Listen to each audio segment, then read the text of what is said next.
नमस्कार, मी शब्दयोद्धा सागर.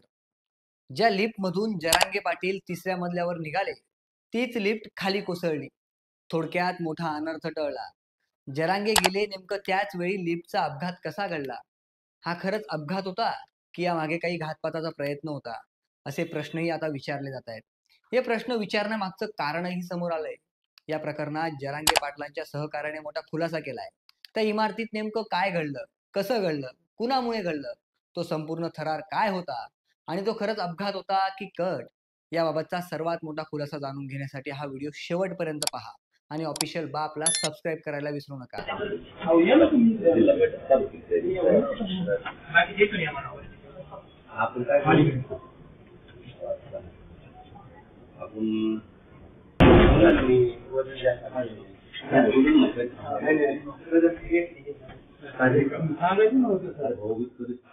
तारीख 3 ऑगस्ट 2025.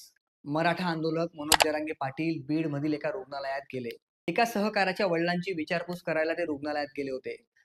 जरांगे पाटील दुसऱ्या मजल्यावर जाणार होते. त्यांनी आणि त्यांच्या सहकाऱ्यांनी यासाठी लिफ्टचा वापर केला. ज्या लिफ्टने जरांगे पाटील दुसऱ्या मजल्यावर जाणार होते, तीच लिफ्ट अचानक खाली कोसळली. वरती जाणारी लिफ्ट अचानक खाली ग्राउंड फ्लोअरवर येऊन कोसळली. ही बातमी मराठवाड्यासह अख्ख्या महाराष्ट्रात वाऱ्यासारखी पसरली. जरांगे पाटलांच्या समर्थकांमध्ये काळजीचं वातावरण निर्माण झालं. अनेकांकडून चिंता व्यक्त होऊ लागली. काही वेळातच त्या लिफ्ट अपघाताचं सीसीटीव्ही फुटेज समोर आलं. त्यातून जरांगे पाटील सुरक्षित असल्याचं कळलं. तेव्हा कुठे जरांगे पाटलांच्या समर्थकांनी सुटकेचा निश्वास टाकला. पण हा अपघात कसा घडला, का घडला, हा खरंच अपघात होता की जरांगेंसोबत काही घातपात करण्याचा प्रयत्न झाला, हे प्रश्न आता विचारले जात आहेत. त्या 3 मिनिटात नेमकं काय काय घडलं, लिफ्टमध्ये असणाऱ्या लोकांनी काय अनुभवलं, हा सर्व थरार त्या लिफ्टमध्ये सोबत असणाऱ्या जरांगे पाटलांच्या एका सहकार्याने सांगितलाय. जरांगेंच्या सहकार्याने न्यूज 18 लोकमतशी बोलताना सांगितलं की जरांगे पाटील बीड मधील शिवाजीराव क्रिटिकल केअर हॉस्पिटलमध्ये आपल्या एका सहकार्याच्या वडिलांना भेटण्यासाठी आले होते. त्यावेळी जरांगे पाटलांसह 10 ते 11 जण लिफ्टमध्ये चढले. त्यांना दुसऱ्या मजल्यावर जायचं होतं. लिफ्टने कोणत्याही प्रकारचं इमर्जन्सी इंडिकेशन दिलं नाही. त्यांनी दिलेल्या माहितीनुसार लिफ्ट ओव्हरवेट नव्हती. तिची क्षमता आहे तितकंच वजन त्यात होतं, असं जरांगे पाटलांच्या सहकार्याने सांगितलं. पुढे ते म्हणाले, लिफ्ट थोडी वर गेली आणि थेट ग्राउंड फ्लोअरवर कोसळली. लिफ्ट खाली कोसळल्यानंतर लिफ्ट मधील लोकांनी मदतीसाठी जोरात आवाज दिला, पण 2 ते 3 मिनिटं तिथे कुणीच आलं नाही. नंतर लिफ्ट मधील लोकांनीच लिफ्टचा दरवाजा ताणून उघडला आणि जरांगेंना सुखरूप बाहेर काढलं. या सगळ्या प्रकरणात घातपाताचा प्रश्न का विचारला जातोय, तेही पाहूयात. टीव्ही 9 मराठीने दिलेल्या एका वृत्तानुसार अपघातानंतर रुग्णालयाकडून या लिफ्टचा परवाना असल्याचा दावा करण्यात आला होता. पण विद्युत निरीक्षक कार्यालयाकडून सदरील लिफ्टला परवानगी नसल्याचं सांगण्यात आलंय.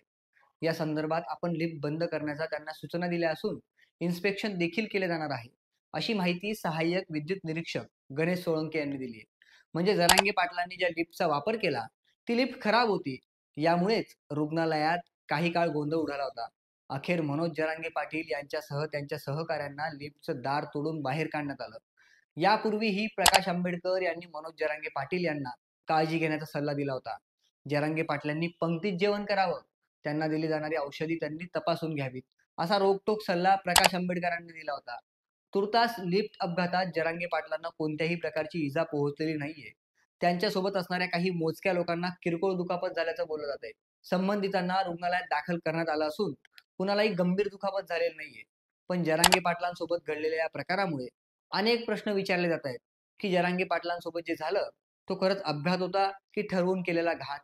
त्यामुळे लिफ्ट अपघात प्रकरणाची चौकशी होणार असून तो प्रकार कसा घडला आणि का घडला, याचा लवकरच खुलासा केला जाणार असल्याचं बोललं जातंय. बाकी जरांगे पाटलांसोबत घडलेल्या या प्रकाराबाबत तुम्हाला काय वाटतं, कमेंट करून नक्की सांगा. आणि व्हिडिओ आवडला असेल तर ऑफिशियल बापला सबस्क्राईब करायला विसरू नका.